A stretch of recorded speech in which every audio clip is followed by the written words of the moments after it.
using the chopstick.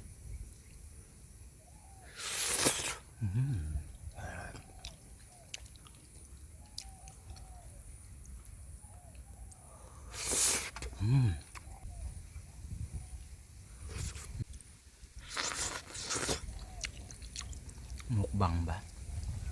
Ito na ang mukbang nyo.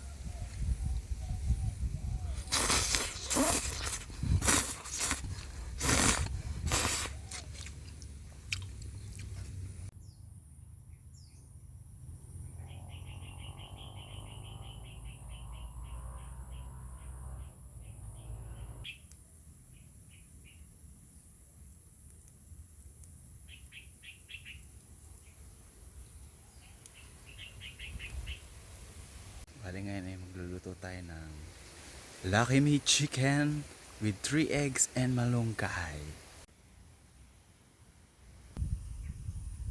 Kuha tayo ng panggatong. Kulang yung panggatong ko.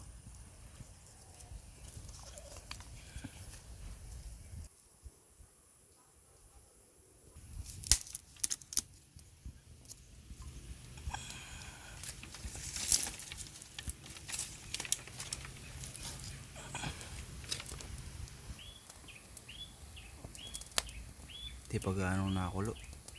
Ang init pa dito.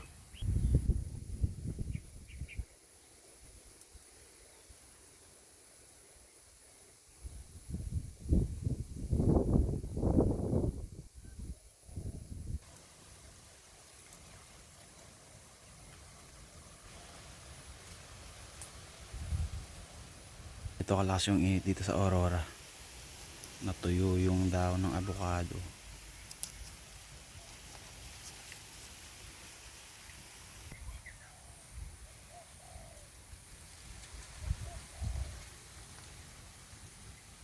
Yan ba yung pinakot namin noong nakaraan. Paikot yan. Buhay na rin yung mga malunggay.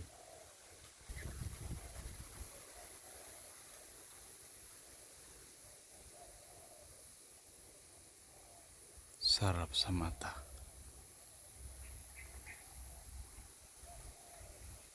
At syempre ipapakita ko rin ang aking mga tinanim ng mga talbos. Ang aking paboritong kainin, ang talbos ng kamote. Yan, buhay na rin sila.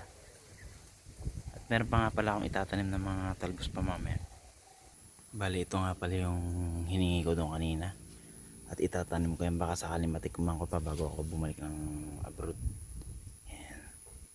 Aking paboritong talbos ng kamote. Kahit wala kang ulam, meron ka lang talbos, buhay na. Ganito ang buhay dito sa probinsya. Yan, nailagay ko ng aking malunggay. Sumunod naman ang itlog. Nailagay ko na rin ang aking noodles. Antayin na natin kumulo. At makakain ako ng breakfast. Ready to eat na siya. Yan, ito na. Try natin kainin. Wala akong chopstick ay. Subukan natin ang ating skill sa pagkain using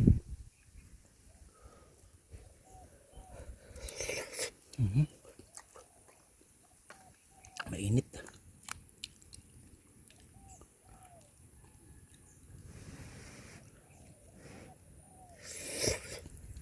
Yummy. Ngayon ay kakainin ko na siya at hinarap ko na ang aking camera. Ito ang mahiwagang camera. Asan ba? Sarap dito, kapresko ng hangin at ang pagkain mo ay noodles lamang using the chopstick.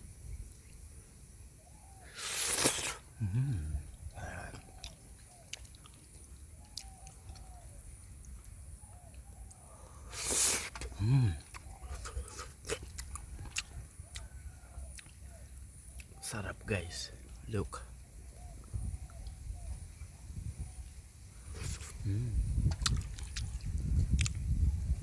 Sarap.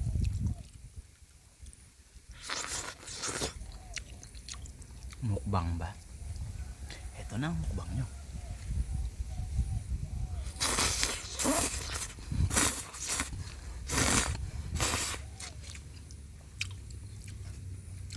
Minsan lang lang naman tayo kumain ng noodles tayo.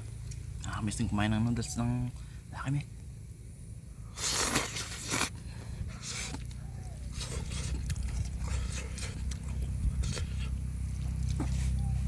Authentic na authentic.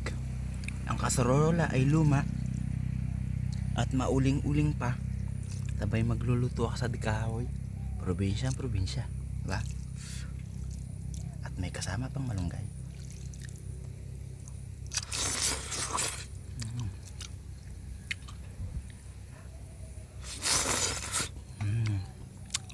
Kain muna tayo.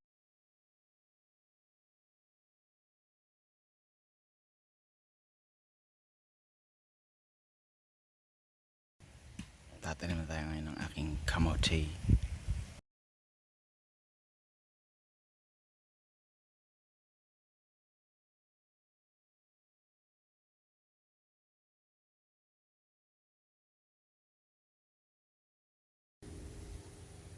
Dali na.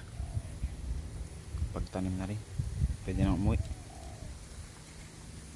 Yan ang aking nagamasang kanina. Baka sakaling makakulam pa niyan bago umalis. Bye bye.